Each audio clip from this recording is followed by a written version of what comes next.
Neo-Realism is a popular approach in international relations, a reformulation of classical realism that examines the power of the international system over nation and the influence of individual within a nation. It differs from classical realism is that it focuses on the international system ability to archive needs rather than the nation's separate existence in an anarchic environment. This approach emphasizes the importance of establishing relationships with countries that can improve their ability to meet their needs, creating a security dilemma. To increase the ability to meet their needs on the international platform, countries engage in the balance of power which occur through internal and external balancing. Internal balancing requires rapid economic growth and investment in the military, while external balancing requires alliance with the other countries to maintain the power of powerful countries or country-controlled alliance.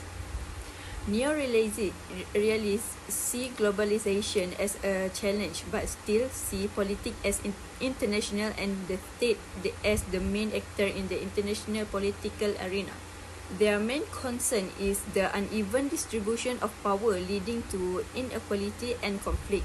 The loss of the balance of power can lead to the remaining power exercising its superiority, which can lead a archive through economic growth, which move a country from a lower level of the power to main dominant presence in regional and global affairs. Neo-realism believes that a country's position in the hierarchy of the international system will be influenced by behavior, with the combination of economic and military power determining a country's ability and position in the international system. They also argue that a power state promotes international peace as long as it can maintain its power differential and blocks or effort by other countries to bridge the power gap. Despite their difference, realists, neo or classical share the same basis assumption, being self-help, statistic, and survival. Neo-realism address the limitation of classical realism, allowing for the assessment of the evolving world of international relations, such as the influence of organizations like G20, IMF, and World Bank. Assalamualaikum warahmatullahi wabarakatuh. The next part is main points of Neo-Realism theory in international relations. The first main point is anarchy and self-help. In the context of the international system, anarchy is defined as the absence of a governing body or central authority that is able to impose laws and regulations and mediate disputes between states. The international system lacks a global government with comparable authority, in contrast to domestic cultures, where there is typically a government that upholds law and order. States are in a natural state in this scenario, with no higher authority to control how they interact. States must rely on their own resources to maintain their survival because there is no international body to guarantee their security. States therefore resort to self-help tactics in an effort to safeguard their security and interests, such as strengthening their armed forces, forming alliances, and pursuing other sources of actions. The second one is state-centric, in which, according to Neo-Realism, nations dealing with other states are usually essentially driven by their national interests. Usually, the goals of these national interests are survival, security, and power and influence maximization. States are viewed as logical players that work to further their objectives while adhering to the rules of the international community. States are forced to put their own security and interests first because of the anarchic nature of the international system. States use self-help tactics to safeguard their survival and safeguard their interests when there is no higher authority to control their actions.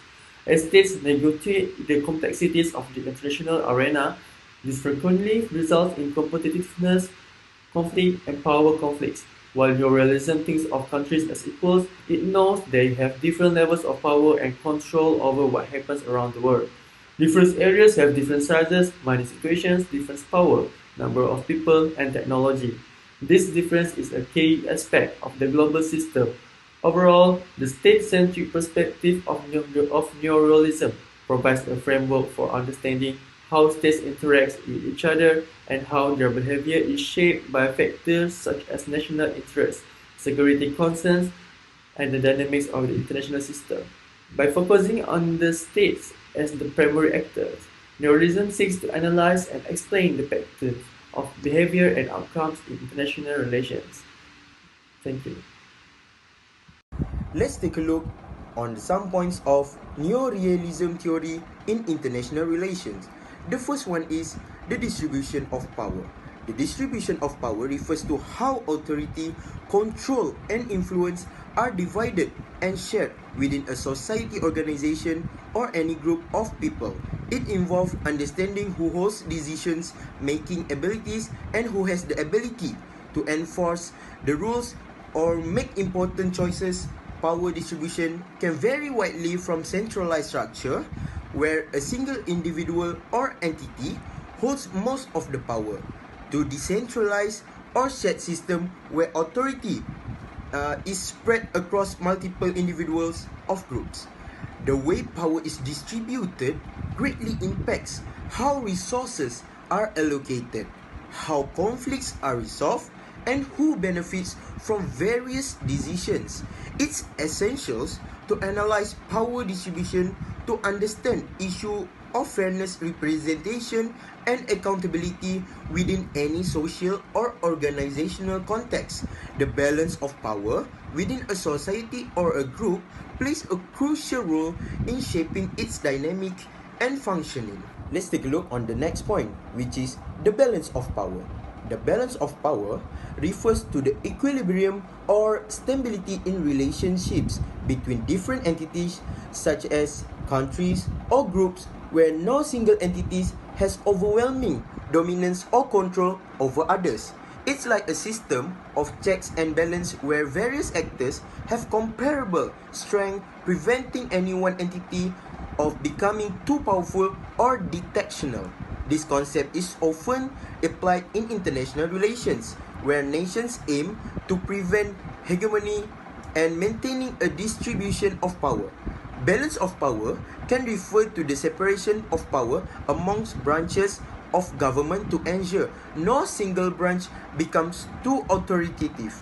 Achieving a balance of power promotes stability, encourages cooperation, and reduces the risk of conflict by fostering a state of mutual deference and negotiation among different parties. Hi and Assalamualaikum warahmatullahi wabarakatuh to Madam Jamira and my fellow classmates. My name is Muhammad Alidin bin Hazran. Right now I'm going to explain about the analysis of Neo-Realism theory. For the first point is central tenet. Neo-Realism is a theory in international relations posits that the global system lacks a centralized authority, leading to a state of anarchy where states must rely on themselves for security and survival. This means that states are in constant competitions for power and security, leading to behavior such as alliances, balancing, and sometimes conflict. An example of this dynamic can be seen in the balance of power politics that emerged during the Cold War.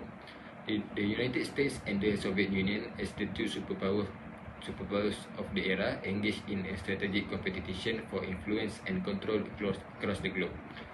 Both states sought to build alliances, expand their spheres of influence, and prevent the others from gaining too much power. This behavior was driven by the anarchic nature of the international system, where there was no overarching authority to enforce cooperation or resolve conflicts. For the second point is power abilities. When it comes to power abilities in Neo-Realism theory, it can be encompasses into several dimensions such as military powers. This refers to a state capability to use force or threats or force to achieve its objective. Military power includes factors such as the size, technology, training, and effectiveness of a state armed force. Neo-Realism emphasized the importance of military capabilities in deterring potential adversaries and protecting a state security interests. For the next point is economic power. Economic strength is another crucial aspect of power in Neo-Realism theory. It involves a state ability to influence other actors through economic means such as trade, investment, and sanctions. Economic power allows states to generate resources, project influence, and pursue their strategic objective in the international arena. For the third point of the analysis is unitary actors. Neo-Realism, commonly referred to as structural realism, is the theory that states are the main actors in international relations and that the international system structure explains why they behave the way they do. States are viewed in this theory as unitary agents, which means that they behave as cohesive entities which share objectives and concerns. According to Neo-Realism theory, states put their own security and survival above everything because of the anarchic character of the international system, which lacks a higher authority to enforce the agreement and or regulations. They therefore behave out of a desire to retain or improve their relative standing in a global hierarchy, as well as a desire to pursue power. For the last point of the analysis is doubt in the international group.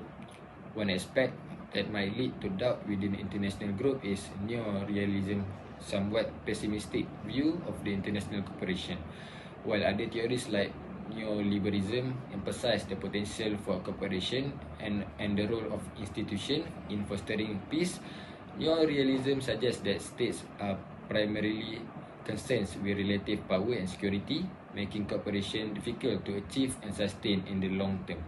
However, it's essential to note that neo-realism provides valuable insights into the dynamic of international politics, especially in understanding why states might prioritize security and power over cooperation, particularly in scenarios where there is a perceived threat to their survival or interests.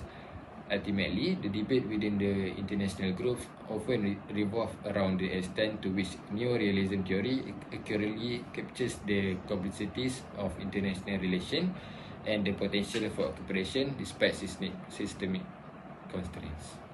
I think that's all for me. So, impact toward neo-realism in international relation has two sides, positive and also negative. So, for the positive impact of neo-realism in international relation is enhanced understanding of power dynamic. Neo-realism has significantly contributed to the understanding power dynamic in international relation. By emphasizing the anarchic nature of the international system and the pursuit of state interests, neo-realism has provided value insight into how states interact and compete on the global stage. This understanding has helped analysts and policymakers navigate complex geopolitical landscape and also anticipate the behavior of state in various international contexts. So let we move to positive impact number 2. Focus on security. One of the key contribution of neo-realism relies in emphasis on security concern in international relation. Neo-realists argue that state priorities security above all else and consistently seek to maximize their power to ensure their survival in a competitive environment. This focus on security has led to advancement in security study, including the development of theories such as balance of power and also deterrence, which has informed strategy for conflict prevention and resolution. It is also neo-realism emphasis on military capability, alliance, and also deterrence strategy has played a crucial role in shaping defense policy and national security strategy of state worldwide. Okay, so let we move to negative impact of neo-realism in international relation. First negative impact of neo-realism is over-emphasis on state-centric approach. While neo-realism has provided valuable insight into state behavior, it often leads to an emphasis on the state-centric approach in international relations.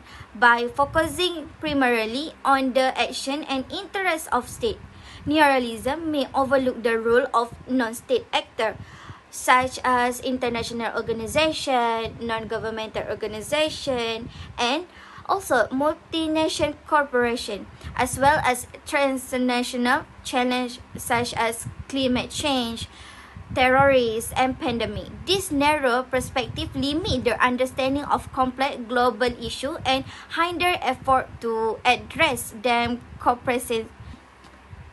So let we continue to the negative impact number 2, pessimism toward cooperation and diplomacy. Another criticism of Neo-Realism is its inherent pessimism toward international cooperation and diplomacy. Neo-Realism argued that states are primarily driven by self-interest and are unlikely to cooperate unless it serves their strategic goals. This skepticism toward cooperation can undermine effort to address pressing global challenges that require collective action, such as climate change, nuclear proliferation, and economic inequality. By discounting the potential for cooperation and imposing power politics, Neo-Realism may perpetuate a zero-sum mentality among states, leading to heightened tension and conflict in the international arena. Overall, while Neo-Realism has made significant contribution to the study of international relations, its limitation and assumption must be critically examined to ensure a comprehensive understanding of global politics and effective response to contemporary challenges.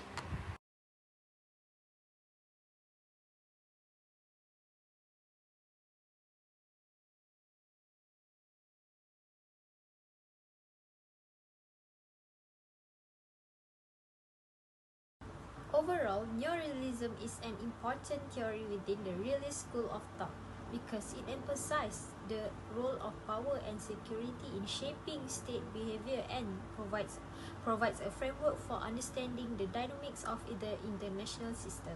This is manifested as taking limited and restrained action to limit the risk of conflict. This restrained approach is caused by several features of the international system. As such, states are encouraged to limit attempts at expansions to protect their security against any potential adversary. Therefore, this follows the idea of protecting security interests rather than maximizing power. The second recommendations, Neo-Realists argue that international institutions are often shaped by the interests and power dynamics of the most powerful states.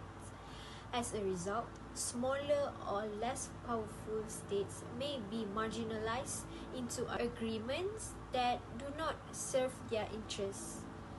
To address the underlying reason for skepticism, or rather than outright rejections, adopt a pragmatic approach to engaging with international institutions. Try to recognize that while institutions may have limitations, they also offer valuable mechanisms for addressing common challenges, facilitating cooperation, and managing conflicts by actively participating in international institutions. States can work to shape and improve their effectiveness. As for the third recommendations, Neo-Realism emphasizes the central role of great powers in shaping the international system. States should pay close attention to the actions and intentions of other major powers, as they have the greatest influence on global politics. Overcoming the singular focus on great powers in Neo-Realism requires considering alternative perspectives such as pay attention to regional dynamics and in institutions, which play a significant role in shaping the behavior of state within specific geographical contexts. In addition, analyzing regional power dynamics, security arrangements, and cooperation mechanisms provide insight into how states interact beyond beyond the global arena and how regional developments can influence broader international relations. Finally, one attempt to link both approaches is the balance of power theory, attempt to counter power concentration by balancing their military power with the adversary. Means that it can be applied to both offensive and defensive realism, as it is not a theory of military build-up but instead focuses on capability balancing. Balance of power theory focuses on the distributions of power among states within the international system. Power is typically understood in terms of military capabilities, economic resources, and political influence. State seeks to prevent the emergence of hegemonic dominance by balancing against potential threats posed by other states or coalitions.